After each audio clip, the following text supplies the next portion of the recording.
Hello and welcome to WMKCTV with me, Chris McCarthy. The next race on track is the Mini Max Final, and well, coming with it, the second biggest grid of the day. 29 drivers in for this final, so plenty of winners to choose from. Plenty of drivers to choose from, sorry. And on pole, the ever-improving Charlie Lamb, who went well towards the end of last season. Expecting good things from him this year. Alongside him, Morgan Porter, another familiar name that was running at the front last season. On row 2, Luke Wooder, brother to David, who we saw take the win in the junior max category. Can we see him do the same in the mini max? Rowan Bailey it is alongside him in the 94 Phillips, and then Edwards form row 3. Forming row 4, we have Hoggard and Bierman. And on row 5, Thomas Byrne, who's come up from the cadet class, and the number 37 of Jake Simpson alongside him. Also, on the inside of 12th row, the one to watch, Kieran Ragg, who was crowned champion last year. A bit more on that later, on the story behind that. But do watch out for him surely to be charging through the field. I think that's just him in the back of the picture there. So here we go.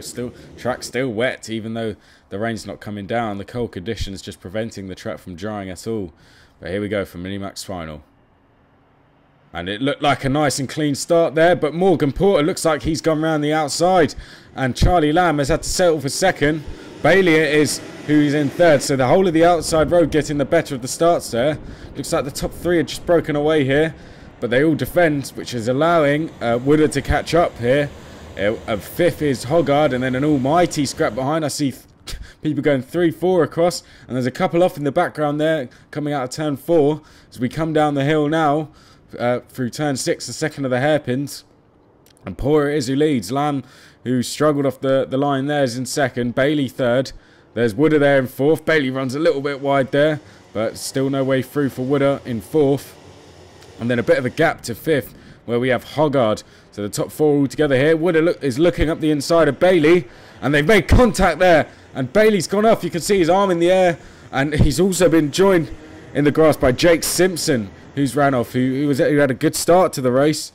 Oh, so contact there between Luke Wooder and Rowan Bailey. Luke Wooder looked up the inside and appeared to make contact. I have to see what the stewards thought of that, but well, from my eyes, well, I'm not too sure, really.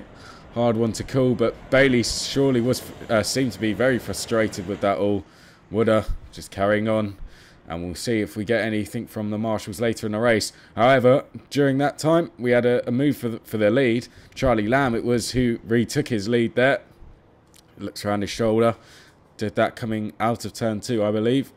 You see Morgan Porter behind him.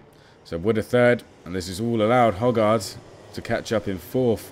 Then we have a bit of a gap back to fifth, where Bierman is. There's Kieran Ragg. Look at that. You're already in the top 10, going past the number 74 of Thomas Byrne. So yeah, Kieran Ragg. Any of you who watch my coverage will know that I wrongly said Kieran Ragg was disqualified from the last round and therefore not crowned champion. It is to my attention, and I feel that I need to. Kieran Ragg is due this, but after the race, Kieran Ragg put an appeal in for his exclusion. I'm not sure if any of you remember. I mean, I was also a bit confused as to why he was excluded in the first place, but he put an appeal in. He won that appeal, therefore his result was reinstated, meaning he took the championship. So I want to take this chance saying full congratulations to Kieran Ragg, and well, just sorry I wasn't able to deliver that information to the viewers at the time, but well done to him. He took the championship and therefore went on the tour at the Marussia F1 garage, which all the winners got to do. So well done to him, and he's decided to stay in Minimax again for another year. So all the best to him with his title defence and any other championship he takes part in this year.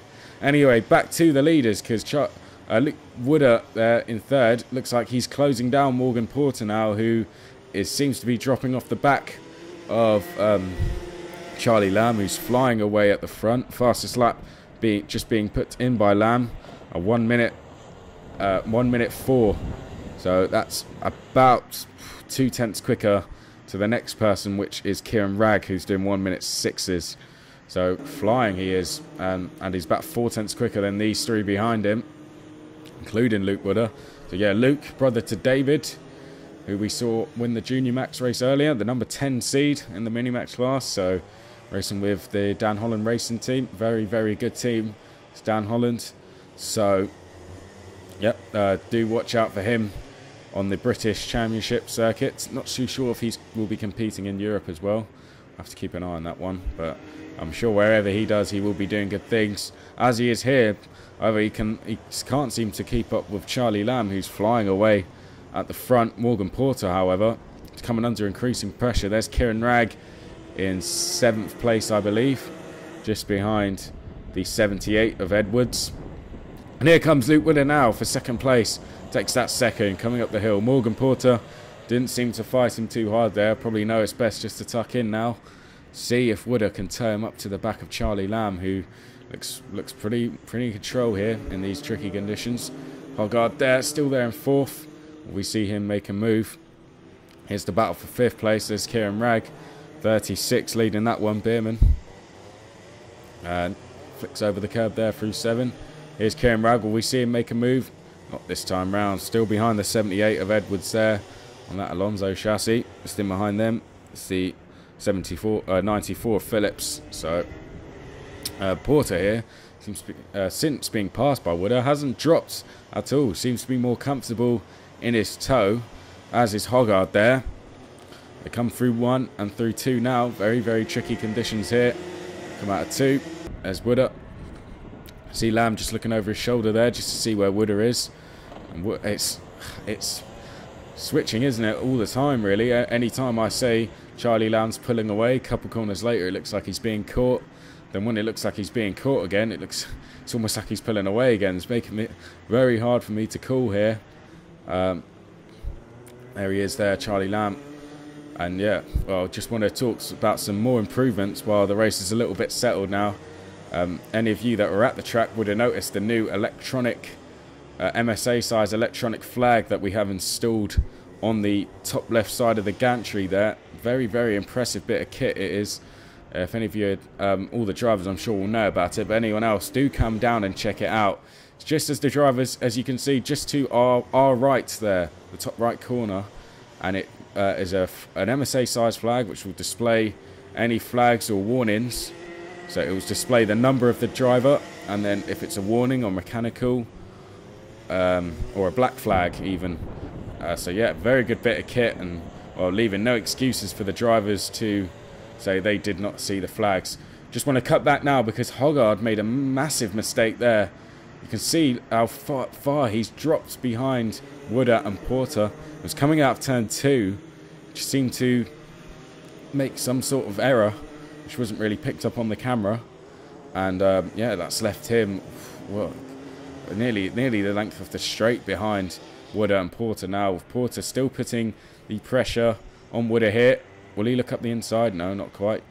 Maybe sizing himself up for the later laps. We are right into the business end of things now. There's Ragg, and then there's Phillips and Bierman there, just in behind.